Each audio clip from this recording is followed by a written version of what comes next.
जय हिंद बच्चों, GSP online classes में आप सभी का स्वागत है। बच्चों, पिछले वीडियो में हम लोग जो है संयोजन अभिक्रिया के बारे में पढ़े थे। ये आपका जो है लेक्चर नंबर 3 है। इससे पहले लेक्चर नंबर 1 और 2 आ चुका है और उस लेक्चर में जो है हम लोग क्विक रिवीजन सीरीज के माध्यम से जो भी इंपॉर्टेंट टॉपिक है जिससे ऑब्जेक्टिव बन सकता है 10वीं कक्षा में, बिहार बोर्ड में या किसी अन्य बोर्ड में, उस सभी का हम लोग डिस्कशन कर रहे हैं। ठीक है, तो चलिए हम लोग जो है आज पढ़ेंगे। आज का आपका टॉपिक है वियोजन अभिक्रिया। वियोजन अभिक्रिया को जो है अपघटन अभिक्रिया के नाम से भी जाना जाता है। ठीक है, तो वियोजन अभिक्रिया में क्या होता है कि जो अभिकारक होता है ना, वियोजन अभिक्रिया में जो अभिकारक होता है, अभिकारक जो है टूटकर, एक अभिकारक टूटकर दो अन्य उत्पाद का निर्माण करते हैं। ठीक है, उसमें जो है उसको हम कहते हैं वियोजन अभिक्रिया। ठीक है, जैसे थोड़ा सा इसको आगे बढ़ते हैं और सबसे पहले इसका जो है परिभाषा जानने की कोशिश करते हैं वियोजन अभिक्रिया का। ठीक है, क्योंकि एनसीईआरटी में जो है पहले एग्जाम्पल देता है, उसके बाद जो है परिभाषा देता है। तो वियोजन अभिक्रिया का जो है हम जब परिभाषा देखते हैं तो यहां पर देखिए कि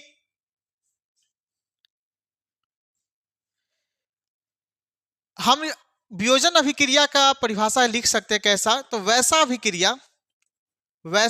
अभिक्रिया जिसमें एक पदार्थ टूटकर दो या दो से अधिक नए पदार्थ का निर्माण करते हैं, उसे हम लोग वियोजन अभिक्रिया कहते हैं। वैसा अभिक्रिया जिसमें एक पदार्थ टूटकर दो या दो से अधिक नए पदार्थ का निर्माण करते हैं, क्या कहलाता है? वियोजन अभिक्रिया कहलाता है। इसका एग्जाम्पल देखते हैं, लेकिन उससे पहले, एग्जाम्पल से पहले आप ये जान लीजिए कि जो वियोजन अभिक्रिया है वो 3 प्रकार से होता है। एक होता है उष्मा के द्वारा, दूसरा होता है विद्युत धारा के द्वारा और तीसरा होता है प्रकाश के द्वारा। तो आपसे प्रश्न अगर पूछा जाएगा कि वियोजन अभिक्रिया निम्नलिखित में से जो है किस किस प्रकार से किया जा सकता है, तो उष्मा के द्वारा किया जा सकता है, विद्युत के द्वारा किया जा सकता है और प्रकाश के द्वारा जो है वियोजन अभिक्रिया किया जा सकता है। ठीक है, आगे बढ़ते हैं और यहां पर देखिए कुछ अब एग्जाम्पल दिया गया है वियोजन अभिक्रिया का। पहले क्रियाकलाप 1.5 पढ़ते हैं। कह रहा कि एक शुष्क क्वथन नली में 2 ग्राम फेरस सल्फेट लेना है। फेरस सल्फेट यानी कि FeSO4 फेरस सल्फेट लेना है। ठीक है, और फेरस सल्फेट के क्रिस्टल के रंग पर ध्यान दीजिए। फेरस सल्फेट के क्रिस्टल के रंग पर ध्यान दीजिए। क्वथन नली को वर्णन या स्पिरिट लैंप की ज्वाला से गर्म कीजिए और गर्म करने के पश्चात क्रिस्टल के रंग को देखिए। देखिए क्या किया गया है कि फेरस सल्फेट का एक क्रिस्टल लिया गया है। ठीक है, और फेरस सल्फेट के क्रिस्टल लेने के बाद उसको क्या करना है? गर्म करना है। तो यहाँ पर देखिए इस प्रकार का जो है एक क्वथन नली लिया गया और इसको गर्म किया गया, इसमें फेरस सल्फेट के क्रिस्टल डालकर। ठीक है, जो हम गर्म करेंगे तो उसका रंग में परिवर्तन हो जाएगा। उसका रंग में क्या हो जाएगा? परिवर्तन हो जाएगा। ठीक है, यहाँ पर देखिए, यहाँ पर कह रहा है कि क्या आपने ध्यान दिया कि फेरस सल्फेट क्रिस्टल के हरे रंग में परिवर्तन हुआ है? सल्फर के दहन से उत्पन्न उस अभिलक्षणिक गंध को भी आप सूंघ सकते हैं। क्या होता है कि जब फेरस सल्फेट के क्रिस्टल को जो है जब हम गर्म करते हैं तो उसका रंग में परिवर्तन हो जाता है और ये पहले फेरस सल्फेट हरा रंग का होता है, बाद में ये जो है भूरा रंग का हो जाता है। क्या किस रंग का हो जाता है? तो भूरा रंग का हो जाता है। ठीक है, फेरस सल्फेट शुरुआत में हरा रंग का होता है, उसको गर्म करने पर जो है किस रंग का हो जाता है? भूरा रंग का हो जाता है। और जब फेरस सल्फेट के क्रिस्टल को गर्म किया जाता है तो किसका निर्माण होता है? तो फेरिक ऑक्साइड का, सल्फर डाइऑक्साइड का और सल्फर ट्राइऑक्साइड का। ठीक है, याद रखिएगा कि जब जो है फेरस सल्फेट के क्रिस्टल को गर्म किया जाता है तो फेरिक ऑक्साइड, सल्फर डाइऑक्साइड और सल्फर ट्राइऑक्साइड का जो है निर्माण होता है। यहां पर हम आपको समीकरण भी लिख देते हैं। देखिए, जब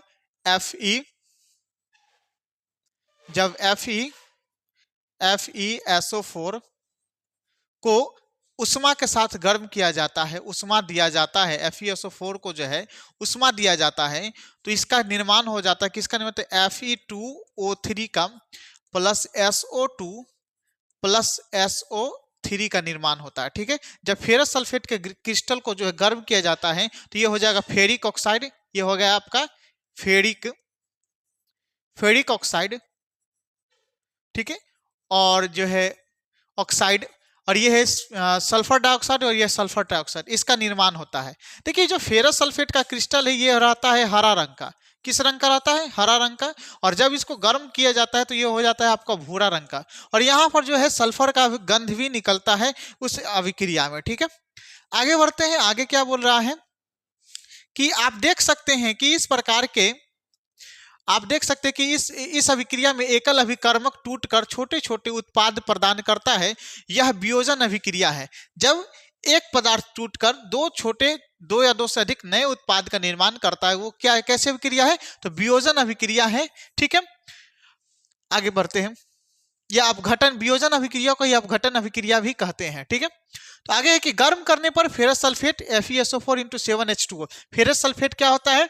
FeSO4 × 7H2O। अब फेरस सल्फेट के क्रिस्टल में सिर्फ फिर FeSO4 आ जाता है, याद रखिएगा। देखिए, अगर सिर्फ और सिर्फ बोला जाएगा फेरस सल्फेट बोला जाएगा तो उसमें आप लिखिएगा FeSO4 × 7H2O। लेकिन जैसे ही आपको अगर बोल देगा फेरस सल्फेट का क्रिस्टल, तो यहाँ पर H2O को हटा देना है, सिर्फ और सिर्फ FeSO4 हो जाता है। ठीक है, तो क्रिस्टल जल त्याग देता है और क्रिस्टल का रंग बदल जाता है। इसके उपरांत यह ferric oxide Fe2O3, sulphur dioxide SO2 और सल्फर ट्राइऑक्साइड SO3 में वियोजित हो जाता है। फेरिक ऑक्साइड ठोस है, जबकि जो है SO2 और SO3 क्या है? एक गैस का निर्माण करता है। ठीक है, आगे जो कह रहा है कि ऊपर में देखिएगा, नीचे एक और अभिक्रिया करवाया गया है कि जब कैल्शियम कार्बोनेट उष्मा देने पर कैल्शियम कार्बोनेट का कैल्शियम ऑक्साइड और कार्बन डाइऑक्साइड में वियोजित होना एक प्रमुख वियोजन अभिक्रिया है, जिसका उपयोग विभिन्न उद्योगों में होता है। कैल्शियम ऑक्साइड को चूना या बिना बुझा हुआ चूना कहते हैं। इसके अनेक उपयोग में से एक उपयोग सीमेंट के निर्माण में होता है। उष्मा के द्वारा की गई वियोजन अभिक्रिया को उष्मीय वियोजन अभिक्रिया कहते हैं। तो हम आपको बताए थे कि वियोजन अभिक्रिया जो 3 प्रकार से होता है। पहला हो जाता है उष्मा के द्वारा, दूसरा हो जाता है विद्युत के द्वारा, तीसरा हो जाता है प्रकाश के द्वारा। तो जब उष्मा के द्वारा उष्मा के द्वारा जो भी अभिक्रिया वियोजन अभिक्रिया संपन्न हो रहा है, तो उस अभिक्रिया को जो है हम लोग उष्मीय वियोजन अभिक्रिया कहेंगे। अब जैसे देखिए एक एग्जांपल ले रहे हैं, यहाँ पर दिया हुआ है, हम लिख कर दिखा देते हैं। जैसे कैल्शियम कार्बोनेट है, ठीक है, CaCO3 है, कैल्शियम कार्बोनेट है। जब इसको हम लोग उष्मा देते हैं, क्या देते हैं? उष्मा देते हैं, तो क्या चीज में बदल जाता है? तो CaO में बदल जाता है, प्लस CO2 में बदल जाता है, मतलब कैल्शियम ऑक्साइड में बदल जाता है, जिसको बुझा हुआ चूना कहा जाता है। ठीक है, कैल्शियम ऑक्साइड को क्या कहा जाता है? कैल्शियम ऑक्साइड को क्या कहा जाता है? बिना बुझा हुआ चूना। कैल्शियम ऑक्साइड को क्या कहा जाता है? बिना बुझा हुआ चूना। ठीक है, तो CaO और क्या चीज में बदल जाता है? तो CO2 में बदल जाता है। क्या चीज में बदल जाता है? CO2 में, मतलब कार्बन डाइऑक्साइड भी निर्माण करता है। ठीक है, और जो CaO है, बिना बुझा हुआ चूना, इसका उपयोग कहाँ किया जाता है? तो सीमेंट के निर्माण में होता है। आपसे प्रश्न पूछा जाता है कि बिना बुझे हुए चूने या सीमेंट के निर्माण में किस पदार्थ का उपयोग किया जाता है? तो इसका हो जाएगा कैल्शियम ऑक्साइड का, यानी कि बिना बुझे हुए चूने का। और बुझा हुआ चूना का सूत्र क्या होता है? तो CaOH का होल ट्वाइस। CaOH का होल ट्वाइस को जो है हम लोग बुझा हुआ चूना कहते हैं। आगे बढ़ते हैं। ये भी एक प्रकार का क्या है? वियोजन अभिक्रिया है, लेकिन उष्मा के द्वारा वियोजन हो रहा है, तो इसलिए इसको हम लोग क्या कहेंगे? उष्मीय वियोजन अभिक्रिया कहेंगे। क्या कहेंगे? उष्मीय वियोजन अभिक्रिया कहेंगे। अब यहाँ पर देखिए क्रियाकलाप 1.6 दिया गया है, और क्रियाकलाप 1.6 में क्या बोल रहा है कि जो है लेड नाइट्रेट का चूर्ण लेना है और उसको गर्म करना है। जब लेड नाइट्रेट के चूर्ण को जो है गर्म करते हैं तो भूरे रंग का धुआं निकलता है। किस रंग का धुआं निकलता है? भूरे रंग का धुआं निकलता है। यह जो है नाइट्रोजन डाइऑक्साइड का धुआं है। आपसे प्रश्न क्या पूछा जाएगा कि जब लेड नाइट्रेट को गर्म किया जाता है, लेड नाइट्रेट, ठीक है, लेड नाइट्रेट का सूत्र क्या होता है? लेड नाइट्रेट का सूत्र हो जाता है PbNO3 का होल ट्वाइस। जब इसको गर्म किया जाता है, तापन यानी कि तापन किया जाता है, गर्म किया जाता है, तो क्या प्राप्त हो जाता है? तो लेड ऑक्साइड प्राप्त होता है, प्लस नाइट्रोजन डाइऑक्साइड प्राप्त हो जाता है। ठीक है, नाइट्रोजन डाइऑक्साइड प्राप्त हो जाता है, प्लस ऑक्सीजन हमें प्राप्त होता है। ठीक है, क्या प्राप्त होता है? ऑक्सीजन। जब लेड नाइट्रेट को गर्म किया जाता है तो हमें लेड ऑक्साइड, नाइट्रोजन डाइऑक्साइड और ऑक्सीजन प्राप्त होता है। और जो नाइट्रोजन डाइऑक्साइड निकलता है, ये भूरे रंग का धुआं होता है। ये नाइट्रोजन डाइऑक्साइड निकलता है, ये किस रंग का धुआं होता है? भूरे रंग का धुआं होता है। यह नाइट्रोजन रंग धुआं होता है। यह अभिक्रिया इस प्रकार होती है, और जो जब भूरे रंग का जो धुआं निकलता है, इससे करकराने की आवाज निकलती है। कैसी आवाज निकलती है? तो करकराने की, क्योंकि जो नाइट्रोजन डाइऑक्साइड जब जलता है तो कर कर कर कर के टाइप का जो आवाज निकालती है। ठीक है, तो ये भी एक प्रकार का क्या है? वियोजन अभिक्रिया है। तो आपको याद रखना क्या है? आपको ये याद रखना है कि जब लेड नाइट्रेट को गर्म किया जाता है तो लेड ऑक्साइड, नाइट्रोजन डाइऑक्साइड और ऑक्सीजन प्राप्त होता है। और कौन सा गैस का उत्सर्जन होता है? तो नाइट्रोजन डाइऑक्साइड का। देखिए यहाँ पर भी पॉइंट बना कर दिया हुआ है कि लेड नाइट्रेट के तापन तथा नाइट्रोजन डाइऑक्साइड, लेड नाइट्रेट के तापन करने पर जो नाइट्रोजन डाइऑक्साइड गैस निकलता है और ऑक्सीजन गैस भी निकलता है। ठीक है, आगे बढ़ते हैं। नेक्स्ट है, अच्छा, जो ऑक्सीजन गैस होता है वो हमेशा रंगहीन होता है। O2 गैस क्या होता है? हमेशा रंगहीन गैस होता है। इसका कोई कलर नहीं होता है। आप देखिए जैसे वायुमंडल में जो है ऑक्सीजन गैस उपस्थित है, वायुमंडल में ऑक्सीजन गैस उपस्थित है, क्या हमको दिखाई पड़ रहा है? क्या उसका कोई कलर है? नहीं ना है। तो ऑक्सीजन जो है रंगहीन होता है, ये हमें दिखाई नहीं पड़ता, इसका कोई कलर नहीं होता है। आगे बढ़ते हैं। आगे क्या बोल रहा है कि क्रियाकलाप 1.7 बोल रहा है, और क्रियाकलाप 1.7 में जब हम जल का जो है विद्युत अपघटन करते हैं, देखिए यहाँ पर याद रखिएगा, यहाँ पर जल का विद्युत अपघटन किया जा रहा है। तो आपको यहाँ पर याद रखने वाली चीज क्या है कि जल में जो है पहला नंबर के हाइड्रोजन और ऑक्सीजन का अनुपात कितना है? तो हाइड्रोजन का अनुपात 2 है और ऑक्सीजन का अनुपात 1 है। कहिएगा कैसे सर? तो देखिए जल का सूत्र क्या होता है? H2O। जल का सूत्र क्या होता है? H2O। तो हाइड्रोजन क्या गो? हाइड्रोजन 2 गो। ऑक्सीजन क्या गो? ऑक्सीजन 1 गो। तो अनुपात क्या हो गया? 2:1 हो गया। ठीक है, अनुपात क्या हो गया? 2:1। अगर मान के चलिए इसका द्रव्यमान का अनुपात पूछा जाएगा तो इसका द्रव्यमान हो जाएगा 2 और इसका हो जाएगा 16, यानी कि 1:8। इसका द्रव्यमान क्या हो जाएगा? 1:8। चूंकि हाइड्रोजन का द्रव्यमान 1 हो जाता है और ऑक्सीजन का द्रव्यमान 16 हो जाता है, परमाणु द्रव्यमान। तो 2 को हाइड्रोजन है तो 2, और यहाँ पर 16 हो गया, तो 1:8 जो है ये हाइड्रोजन का परमाणु द्रव्यमान का, मतलब जल के परमाणु द्रव्यमान का अनुपात हो गया। लेकिन ऐसा अनुपात कितना हो गया? तो 2:1 हो गया। जब जल का विद्युत अपघटन किया जाता है तो आप देखिएगा कि जो एनोड होता है और जो कैथोड होता है, ठीक है, अब एनोड जो है, एनोड, और ये है कैथोड। ये जो है एनोड हो जाता है आपका पॉजिटिव, एनोड क्या हो जाता है? पॉजिटिव, और कैथोड क्या होता है? निगेटिव। अब देखिए कहिए बहुत सारे बच्चे को जो है ये कंफ्यूजन रहता है कि एनोड पॉजिटिव और कैथोड निगेटिव, ये याद ही नहीं रहता है। तो अब इसको याद कैसे करें? तो इसको याद करने का एक ट्रिक है। देखिए एनोड में जो है ए जो है अ से लेकर और तक में जो है, जब अ पढ़ते हैं तो वहां पर जो ए पहले आता है और क बाद में आता है। तो जो पहले आएगा उसके लिए पॉजिटिव, जो बाद में आएगा उसके लिए निगेटिव।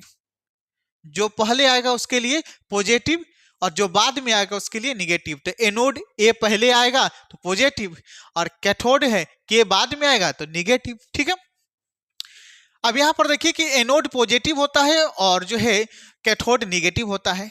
अब जब आप देखते हैं जल का जो है, आप पढ़े होंगे, आप जो है अम्ल भस्म और क्षार जब पढ़े होंगे तो आप देखे होंगे कि कोई भी अम्ल जल में घुलकर H+ आयन देता है। तो H जो है हमेशा पॉजिटिव होता है और ऑक्सीजन जो है हमेशा क्या होता है? निगेटिव होता है, क्योंकि H जो है धातु के साथ रहता है तो ये पॉजिटिव है, और ये ऑक्सीजन जो है अधातु है तो ये क्या हो जाएगा? ऋणात्मक होता है।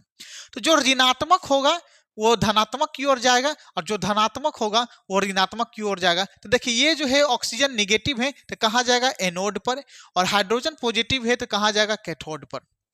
ठीक है, तो याद रखिएगा कि जब जल का विद्युत अपघटन किया जाता है तो ऑक्सीजन एनोड पर, चूंकि ऑक्सीजन अधातु है और अधातु ऋणात्मक होता है, अधातु क्या होता है? अपने ऊपर ऋणात्मक चार्ज लेता है, क्योंकि उसको इलेक्ट्रॉन ग्रहण करने की क्षमता होती है अधातु में। तो इलेक्ट्रॉन ग्रहण करने की क्षमता, उसमें निगेटिव चार्ज होता है। तो जब जो है अधातु क्या कहां पर जाएगा? तो एनोड पर, क्योंकि एनोड पॉजिटिव है तो निगेटिव को अपनी ओर खींचेगा। और हाइड्रोजन कहां जाएगा? कैथोड पर जाएगा, क्योंकि कैथोड पॉजिटिव है और सॉरी कैथोड जो है निगेटिव है तो हाइड्रोजन पॉजिटिव को अपनी ओर खींचेगा। तो ये बात याद रखिएगा कि जल का विद्युत अपघटन करने पर जो है एनोड पर ऑक्सीजन और कैथोड पर जो है आपका हाइड्रोजन होता है। ठीक है, चलिए आगे बढ़ते हैं। और आगे जो है एक और क्रियाकलाप दिया गया है, क्रियाकलाप 1.8। आप 1.8 में जो है क्या किया गया है कि सूर्य के प्रकाश में जो है सिल्वर क्लोराइड को रखा जाता है तो वो धूसर रंग का होकर सिल्वर धातु बना देता है। ठीक है, जब देखिए यहाँ से प्रश्न बनता है कि जब सूर्य के प्रकाश में जो है, प्रश्न क्या बनेगा कि सूर्य के प्रकाश में जो है सिल्वर क्लोराइड को रखने पर किसका निर्माण होता है? तो सूर्य के प्रकाश में सिल्वर क्लोराइड को रखने पर सिल्वर का निर्माण होता है, सिल्वर धातु का निर्माण होता है जो कि धूसर रंग का होता है। किस रंग का होता है? धूसर रंग का। यहाँ पर क्रियाकलाप का क्या दिया गया है कि सूर्य के प्रकाश में श्वेत रंग का सिल्वर क्लोराइड धूसर रंग का हो जाता है। प्रकाश की उपस्थिति में सिल्वर क्लोराइड का सिल्वर तथा क्लोरीन में वियोजन के कारण ऐसा होता है। क्यों होता है? जब प्रकाश की उपस्थिति में जो है सिल्वर क्लोराइड को रखा जाता है तो ये सिल्वर क्लोराइड टूटकर सिल्वर अलग हो जाता है और क्लोरीन गैस अलग हो जाता है। ठीक है, अब यहाँ पर जो समीकरण है उस समीकरण चलिए आपको डिस्कस करते हैं। समीकरण क्या होता है सिल्वर क्लोराइड का? तो AgCl सिल्वर क्लोराइड हो गया। जब इसको सूर्य के प्रकाश में, क्या चीज में? सूर्य का प्रकाश, जब इसको सूर्य के प्रकाश में जो है हम रखते हैं तो क्या चीज में टूट जाता है? तो सिल्वर में टूट जाता है प्लस क्लोरीन गैस में टूट जाता है। ठीक है, तो ये भी क्या है? एक वियोजन अभिक्रिया है। तो आपको ये याद रखना है कि जब सिल्वर क्लोराइड को प्रकाश की उपस्थिति में रखा जाता है तो सिल्वर धातु में और क्लोरीन गैस निकल जाता है। ठीक है, आगे बढ़ते हैं। सिल्वर ब्रोमाइड में भी इसी प्रकार की अभिक्रिया हो जाती है, सिल्वर धातु अलग हो जाता है और ब्रोमीन गैस निकल जाता है। ठीक है, ऊपर दिए गए उपयोग का श्याम श्वेत फोटोग्राफी में, अच्छा ये जो सिल्वर ब्रोमाइड है, ये जो सिल्वर ब्रोमाइड का जो है अभिक्रिया जो होता है, ये अभिक्रिया का उपयोग श्याम श्वेत फोटोग्राफी में किया जाता है। तो आपसे प्रश्न पूछा जाएगा कि श्याम श्वेत फोटोग्राफी में जो है किसका इस्तेमाल किया जाता है? तो सिल्वर ब्रोमाइड का इस्तेमाल किया जाता है। ठीक है, नेक्स्ट है और लास्ट है और इसके बाद प्रश्नावली है। ठीक है, तो यहां पर है कि हमने देखा कि वियोजन अभिक्रिया में अभिकारकों को तोड़ने के लिए उष्मा, प्रकाश और विद्युत ऊर्जा की आवश्यकता होती है। जिन अभिक्रियाओं में ऊर्जा अवशोषित होती है उसे उष्मा शोषी अभिक्रिया कहते हैं। मतलब ये कि जैसे हम शुरू में पढ़े थे उष्मा क्षेपी अभिक्रिया, तो उष्मा क्षेपी अभिक्रिया में क्या होता था कि जैसे कोई भी अभिक्रिया हुआ ना तो वहां पर गर्म हो जाता था, लेकिन जो उष्मा शोषी अभिक्रिया क्या होता है उसमें उष्मा का शोषण हो जाता है तो वो ठंडा हो जाता है। ठीक है, तो बहुत सारी ऐसी अभिक्रिया होगी कि जो आपस में होकर जो है वो ठंडी हो जाता है, ठंडा हो जाता है, तो उसे हम लोग क्या कहेंगे? उष्मा शोषी अभिक्रिया कहते हैं। ठीक है, तो जब जब वैसी अभिक्रिया जिसमें उष्मा का शोषण हो जाता है और पदार्थ जो है ठंडे हो जाते हैं वो क्या कहलाएंगे? उष्मा शोषी अभिक्रिया कहलाएंगे। ठीक है, अब यहाँ पर जो है एक प्रश्नावली दिया गया है कि एक प्रश्नावली में जो है बेरियम हाइड्रोक्साइड लीजिए। ठीक है, बेरियम हाइड्रोक्साइड मतलब BaOH का होल ट्वाइस प्लस लीजिए, इसमें अमोनियम क्लोराइड डालिए। अमोनियम क्लोराइड क्या हो जाएगा? NH4Cl। ठीक है, जब इसकी अभिक्रिया होगी तो बेरियम क्लोराइड बनेगा BaCl2 प्लस अमोनिया बनेगा NH3 प्लस जो है H2O बनेगा। क्या बनेगा? H2O, जल बनेगा। तो ये जो अभिक्रिया बनेगा ये एक उष्मा शोषी अभिक्रिया होगा, क्योंकि जो है मिलाइयो अपनी हथेली पर निचले हिस्से में छुइए, तो जब निचले हिस्से में छुएंगे ना तो वो ठंडा प्राप्त होगा। मतलब ये जब एक कोई भी प्रश्नावली में डालकर इसको जो मिलाने के बाद जब हम उसको छुएंगे तो हमें ठंडा लगेगा। तो इस प्रकार की कैसी अभिक्रिया होगी? तो ये जो है आपका उष्मा शोषी अभिक्रिया हो जाएगी। तो बेरियम हाइड्रोक्साइड को जब अमोनियम क्लोराइड से अभिक्रिया करवाया जाता है तो बेरियम क्लोराइड और अमोनिया और प्लस जो है H2O जल का निर्माण होता है। और ये कैसी अभिक्रिया है? तो ये एक जो है उष्मा शोषी अभिक्रिया है, क्योंकि ये जो है जब अभिक्रिया होता है तो छूने पर हमें ठंडक महसूस होता है। तो मैं आशा करता हूँ आपको अच्छा लगा ये वीडियो, और अगर आपको वीडियो अच्छा लगा हो तो अपने दोस्तों के साथ शेयर कर दीजिए, और फिर मिलते हैं नेक्स्ट वीडियो में। जय हिंद।